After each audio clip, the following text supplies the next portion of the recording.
Bienvenidos. Estas son las noticias más destacadas de la OEA. Esto es OEA News, el informativo de la Organización de los Estados Americanos.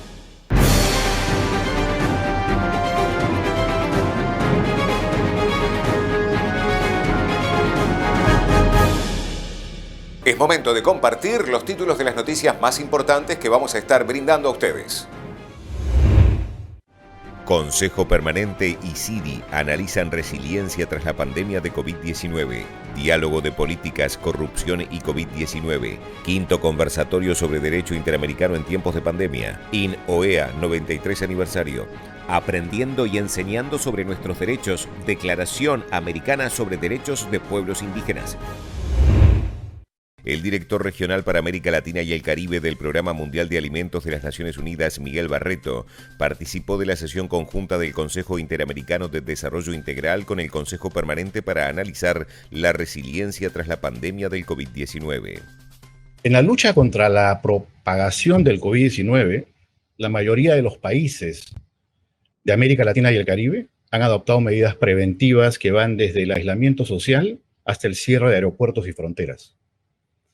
El Banco Mundial estima que América Latina será la región más afectada de la economía mundial, con una contracción del 7.2% del PIB, la peor desde el año 1901. Los medios de subsistencia de millones de personas se verán gravemente afectados y esto tendrá mayor impacto en la desigualdad y la pobreza. Pero al mismo tiempo, la pandemia ejerce una presión muy fuerte sobre todos los componentes de los sistemas alimentarios, la producción, el comercio, la distribución y el consumo de alimentos. Es decir, toda la inseguridad alimentaria se verá afectada. El mantenimiento, la protección y la mejora de los sistemas alimentarios durante una crisis es fundamental para reducir riesgos humanos. En este contexto, también es importante prestar apoyo a los pequeños agricultores para que aumente su productividad y comercialicen los alimentos que producen. En Haití, por ejemplo, el PMA continúa sus trabajos de rehabilitación de activos con transferencias condicionadas de efectivo para aumentar la productividad de pequeños agricultores y reducir las pérdidas post cosecha, apoyando el acceso de los productores a insumos, bienes, servicios y mercado. Pero el área más importante en este momento es el área de la protección social. Los programas de protección social son fundamentales en nuestra región, porque pueden adaptarse, expandirse y usarse para asistir a poblaciones afectadas por crisis, considerando que antes del COVID-19 ya incluían 200 millones de personas en América Latina y el Caribe, o 35% de la población total de la región. Y de hecho, algunos países han ampliado ya sus redes de protección social, especialmente las transferencias financieras. Recomendamos a los gobiernos que amplíen sus programas para incluir a personas y grupos vulnerables como los trabajadores del sector informal y los migrantes. Desafortunadamente, los eventos extremos no se detienen por una pandemia. Un tercio de los habitantes de la región vive en zonas altamente expuestas a amenazas geológicas o hidrometeorológicas. Nos preocupa que los gobiernos tengan que responder a múltiples emergencias al mismo tiempo. COVID-19 y la temporada de huracanes que ya comenzó podrían convertirse en una tormenta perfecta. El pronóstico es que tendremos una temporada de huracanes por encima de lo normal. Ya hemos visto el gran impacto que tuvo la primera tormenta del año en América Central.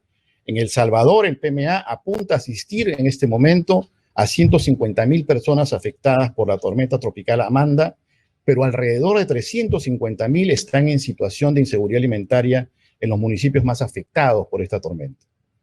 Actuar para salvaguardar vidas y medios de vida antes de que se produzca un impacto es ahora ampliamente aceptado en el sistema humanitario y en la gestión de riesgo de desastres.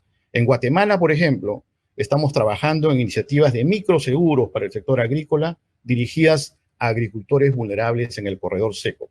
En América Central hemos graduado ya 75,000 personas que son resilientes a desastres naturales. El uso eficaz de las predicciones, la alerta temprana y el financiamiento anticipado puede salvar vidas y conducir a respuestas humanitarias mucho más eficaces. El jueves 18 de junio, la Organización de los Estados Americanos realizó el diálogo de políticas, corrupción y COVID-19. La sesión empezó con palabras de introducción a cargo de María Celín Conte, directora interina de la Secretaría de Cumbres, quien expresó que en este contexto esta jornada busca generar un debate e intercambio enfocado en la agenda de lucha contra la corrupción en estados de emergencia y la capacidad estatal en ámbitos fundamentales asociados a organismos de control administrativo y judicial, mecanismos de entrada y selección a la burocracia y a la política, políticas de transparencia y rendición de cuentas hacia la ciudadanía y procesos y marcos legales para limitar la influencia de intereses privados en las decisiones de política pública. Luego siguieron las palabras de apertura del embajador James Lambert, secretario de Asuntos Hemisféricos de la OEA, quien dijo que nuestros países enfrentan una crisis inédita con los consecuentes desafíos que presentan en la dimensión sanitaria, socioeconómica y de gobernanza. La atención de la emergencia debido a la pandemia de COVID-19 y la repercusión de la misma es sin duda la mayor prioridad que enfrenta y enfrentará la región, por lo cual diversas autoridades han acudido al estado de emergencia como una medida que otorga poderes normativos especiales a los gobiernos nacionales y subnacionales en la toma de decisiones. También participó el embajador Luis Enrique Chávez, de la presidencia del Proceso de Cumbres de las Américas y del Gobierno de Perú, quien comunicó que no hay fórmulas perfectas. En un mundo ideal para realizar esta tarea bastaría la responsabilidad ética, el servidor público honrado, el emprendedor honesto o el ciudadano asistido. En una sociedad regida por valores, quienes participan directamente en contratos, adquisiciones, provisión de servicios o entrega de ayuda, no necesitarían de controles desde ambos lados del mostrador. Esta emergencia constituye en realidad una oportunidad para que la región continúe implementando medidas de transparencia y fortalezca las acciones de prevención, control y sanciones contra la corrupción. Pero no solo se trata de fortalecer la institucionalidad democrática, la probabilidad de los funcionarios públicos y la transparencia en la información. En esta tarea, la responsabilidad del sector privado no debe ser soslayada. La dinámica virtuosa en esta lucha debe estar alimentada desde ambas partes. Igualmente, un papel relevante corresponde a la vigilancia y denuncia oportuna desde los medios de comunicación y la sociedad civil, concluyó Luis Enrique Chávez. La moderación del panel estuvo a cargo del vicepresidente de Conocimiento del Banco de Desarrollo de América Latina, el doctor Pablo Sanguinetti, quien dijo que la pandemia ha comprometido la capacidad del Estado de operar en todos estos ámbitos de acción, a la vez que ha revelado algunas limitaciones de la institucionalidad existente. Por eso, el contexto actual exige que nos preguntemos qué ajustes a corto y largo plazo son necesarios en la estrategia anticorrupción, y agregó que la respuesta a la amenaza del coronavirus implica la movilización de cuantiosos recursos públicos. Entre las tareas priorizadas por los gobiernos ante la situación actual destacan la compra rápida de insumos médicos y bienes de asistencia local, la distribución de recursos como subsidios y alimentos a amplios sectores de la población, el desarrollo de facilidades financieras para las empresas, etc.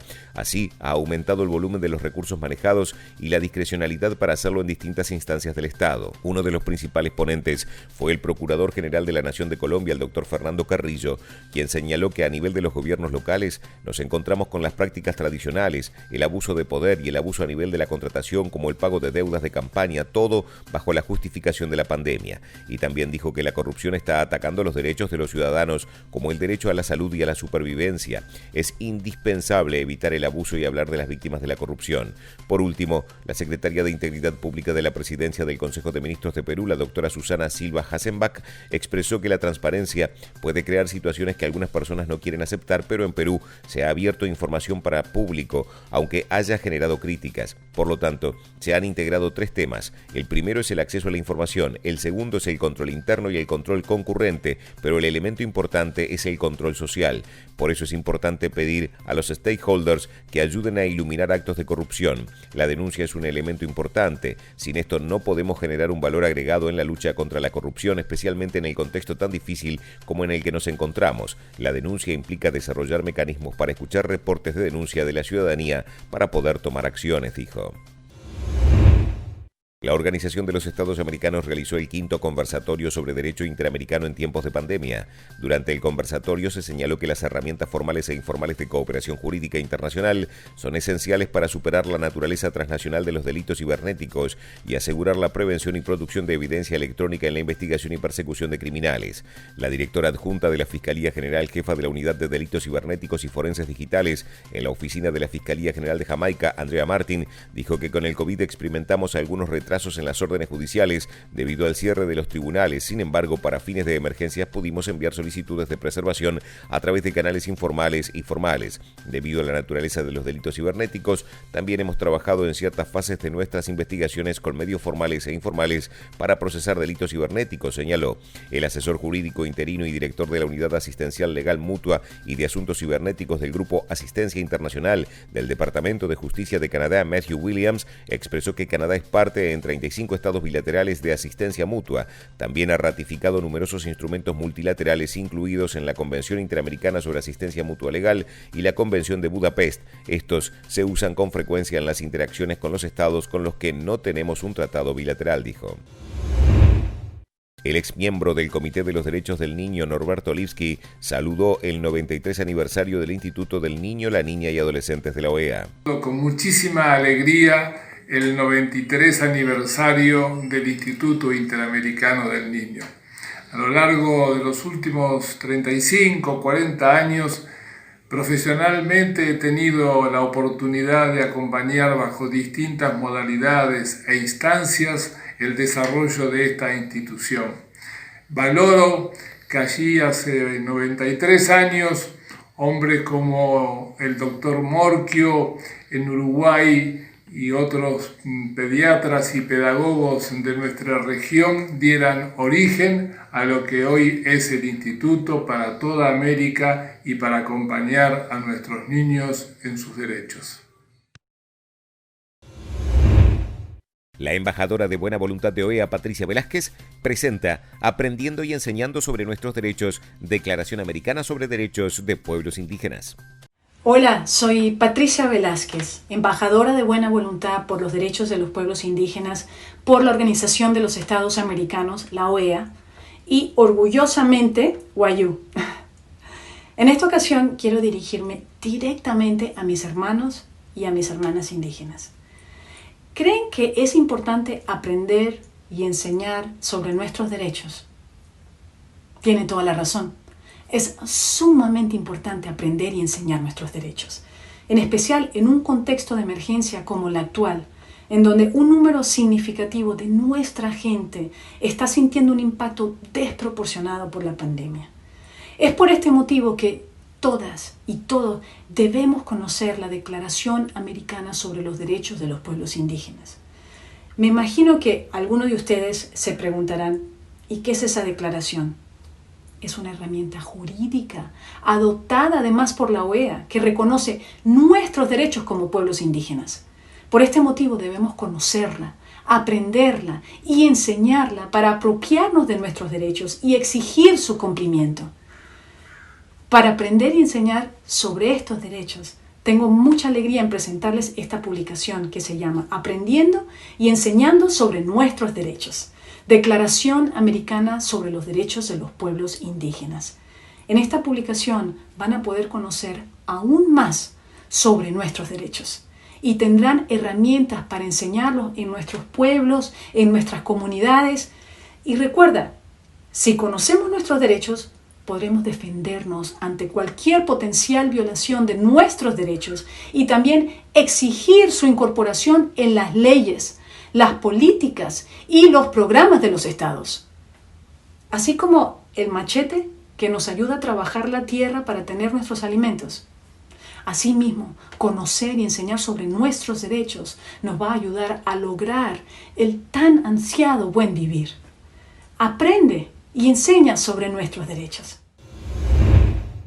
Estas han sido las noticias más relevantes de la OEA, la Organización de los Estados Americanos. Esto ha sido OEA News. Nos reencontramos en la próxima jornada.